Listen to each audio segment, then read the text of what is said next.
Hello students, how are you all? I hope you all are fine. I am Sharandeep Kaur and today we are going to continue a chapter of class 9, chapter number 11 work and energy.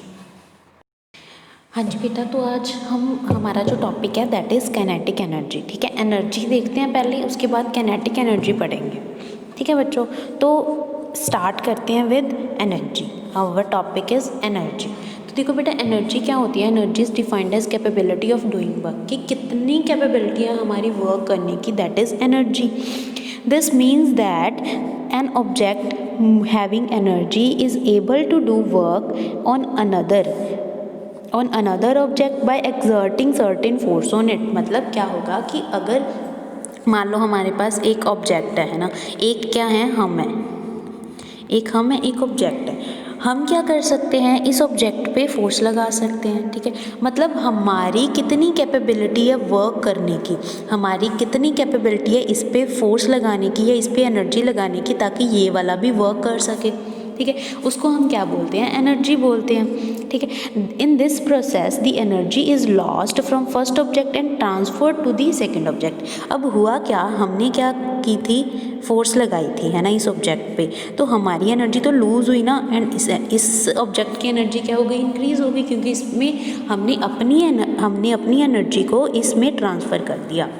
ठीक है बच्चों, next क्या है, दस N object having energy can perform work. तो जिसके पास भी energy होगी, जिस ऑब्जेक्ट के पास वो क्या है, वर्क परफॉर्म कर सकता है। ठीक है बच्चों, नेक्स्ट देखो, since energy is measured in the term of work, energy को वर्क की टर्म में ही हम क्या है, मेज़र करते हैं, इसीलिए वर्क की यूनिट्स क्या होती हैं, जाउल, तो एनर्जी की यूनिट्स भी क्या होंगी, जाउल।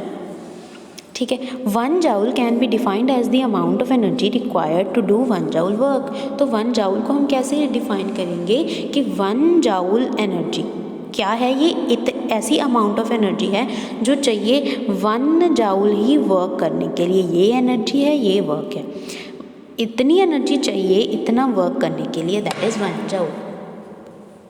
ठीक है बच्चों, नेक्स्ट देखो, नेक्स्ट एनर्जी की एग्जांपल्स देखो, क्या है, when a fast moving cricket ball hits a stationary wicket the wicket is thrown away. जब एक बॉल है ना, विकेट को क्या की, हिट की, तो जो विकेट्स है वो गिर जाती है नीचे, है ना, या फिर पीछे की तरफ या फिर क्या होगा बेटा, वो क्या होंगी, पीछे की तरफ उसको हम क्या कर देंगे, धकेल देंगे, पीछे की तरफ चली जाएंगी वो, है ना।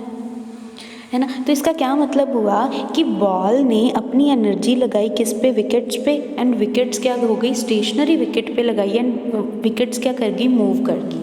ठीक है, तो here a fast moving ball possesses energy which makes it to do work. मतलब जो फास्ट मूविंग बॉल है वो क्या कर रही है, एनर्जी पॉज कर रही है ताकि ये क्या कर सके, वर्क कर सके। The energy from ball is transfer to the wicket when ball hits it. तो जो एनर्जी होगी बॉल की वो ट्रांसफ़र हो जाएगी इस विकेट को।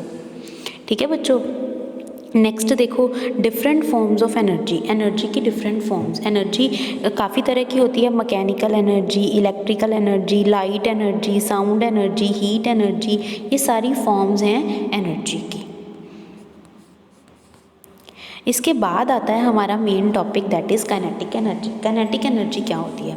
Kinetic energy is energy possessed by an object by virtue of its motion.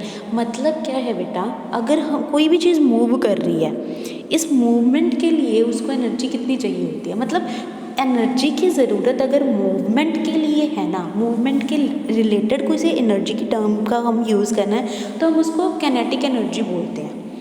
ठीक है, thus a moving body possesses kinetic energy. तब जो बॉडी मूव कर रही होगी, किस एनर्जी के साथ मूव कर रही होगी, दैट इज़ काइनेटिक एनर्जी।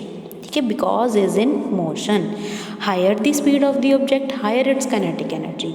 मतलब जितनी ज़्यादा स्पीड होगी, है ना, जितनी ज़्यादा वेलोसिटी होगी उतनी ज़्यादा काइनेटिक एनर्जी होगी। ठीक है, स्पीड पे डायरेक्टली प्रोपोर्शनल होती है काइनेटिक एनर्जी। ठीक है बच्चों, अब देखो पहले हम इसकी डेफिनेशन कर लेते हैं। डेफिनेशन क्या होगी? Kinetic energy is defined as the amount of energy of a moving body with a certain velocity which is equals to work done on it to make it achieve that velocity. मतलब क्या है कि कितनी amount of energy की ज़रूरत है किसी body को मूव करने के लिए, ठीक है, विद अ सर्टेन वेलोसिटी। वो बॉडी किसी वेलोसिटी के साथ ही तो मूव करेगी ना, which is equals to the work done, ताकि वर्क डन हो सके, ठीक है। मतलब वर्क डन करने के लिए कितनी एनर्जी की ज़रूरत है एंड किस स्पीड के साथ वो चीज़ मूव करेगी, उसको हम क्या बोलेंगे? Kinetic energy. अब काइनेटिक एनर्जी का मैथमेटिकल एक्सप्रेशन करते हैं, ठीक है। हम मान के चलते हैं कि एक ऑब्जेक्ट है जिसका मास क्या है? स्मॉल m, ठीक है, एंड उसकी इनिशियल वेलोसिटी कितनी है? u, मतलब शुरुआत में उसकी वेलोसिटी कितनी है? u, ठीक है। फिर उस पर क्या कि ये हमारे पास एक बॉडी है जिसका मास क्या है? स्मॉल m, ठीक है, एंड उसकी वेलोसिटी कितनी है? स्मॉल u, ठीक है। अब हमने क्या किया? उस पर एक फोर्स अप्लाई की। जब फोर्स अप्लाई की तो उसमें डिस्प्लेसमेंट होगी, वो यहाँ से कहाँ पे चली गई? यहाँ पे आ गई। कितना डिस्टेंस उसने कवर किया? कितनी डिस्प्लेसमेंट की? स्मॉल s, ठीक है, ये डिस्टेंस उसने कवर किया। तो वर्क डन किसके इक्वल होता है? हमें पता है, फोर्स इनटू डिस्प्लेसमेंट। ये तो हम करके ही आए हैं, ये तो हमारा क्या हो गया? वर्क डन, ठीक है। उसके बाद since the external force is acting on this object there will be an acceleration produced। तो एक फोर्स लग रही है ना, तो एक्सेलरेशन भी तो हो सकती है, ठीक है। एक्सेलरेशन किसके इक्वल होती है बेटा? v minus you upon T, time, ठीक है। v minus you upon T, ये होती है एक्सेलरेशन। तो इस पर एक्सेलरेशन भी लग रही होगी, ठीक है, एक्सेलरेशन लग रही होगी। इसका मतलब u क्या है? हमारे पास इनिशियल वेलोसिटी।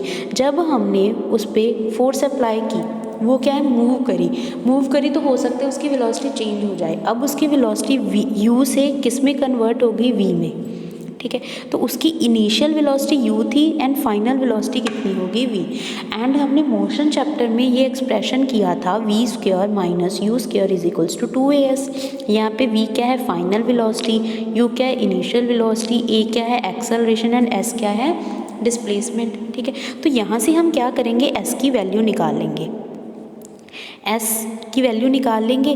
क्या किया? 2a के साथ डिवाइड कर दिया, तो क्या आ गई? s is equals to v square minus u square divided by 2a। ये s की वैल्यू आ गई। इसको अब हम पुट करेंगे वर्क की इक्वेशन में। अब हमारे पास क्या था? एक फोर्स भी देख लो बेटा। इससे पहले फोर्स किसके इक्वल होती है? मास इनटू एक्सेलरेशन, ये हमें पता है। तो वर्क किसके इक्वल था? फोर्स इनटू डिस्प्लेसमेंट, ठीक है। तो वर्क किसके इक्वल था बेटा? F into s. एफ की वैल्यू हम पुट कर देंगे m इंटू ए। एस की वैल्यू हमने अभी ली थी, क्या ली थी? V square minus u square divided by 2a, है ना। यहाँ से a से a तो हो गया कैंसिल। यहाँ पे हमारे पास क्या बच गया? m/2 v square minus u square, ये बच गया हमारे पास, है ना। ये देखो, ये m/2 1/2 m v square minus u square, ये हमारे पास वर्क डन की वैल्यू आ गई, ठीक है ना बच्चों। अब देखो इसके बाद वर्क डन हमारे पास इतना आ गया। लेकिन अगर ऑब्जेक्ट रेस्ट से स्टार्ट हुआ, मतलब उसकी इनिशियल वेलोसिटी अगर 0 हुई, तो हम क्या कर देंगे? लास्ट वाले एक्सप्रेशन में क्या पुट कर देंगे? लास्ट वाले एक्सप्रेशन में हमने क्या किया था? यहाँ पे 0 पुट कर देंगे, तो क्या बच जाएगा? हाफ mv स्क्वायर, ये आ गई w की value, and w is equals to kinetic energy, ठीक है। तो यहाँ पे वर्क डन किसके इक्वल आ जाएगा? हाफ mv स्क्वायर के। Thus we can say that work done on an object is equals to the change in its kinetic energy. Work done किसके इक्वल होगा? काइनेटिक एनर्जी की। तो काइनेटिक एनर्जी की value भी half mv square आ जाएगी, ठीक है बेटा। समझ में आई? थैंक यू बेटा, आज के लिए इतना काफ़ी है। नेक्स्ट लेक्चर में हम पोटेंशियल एनर्जी के बारे में स्टडी करेंगे। Thank you.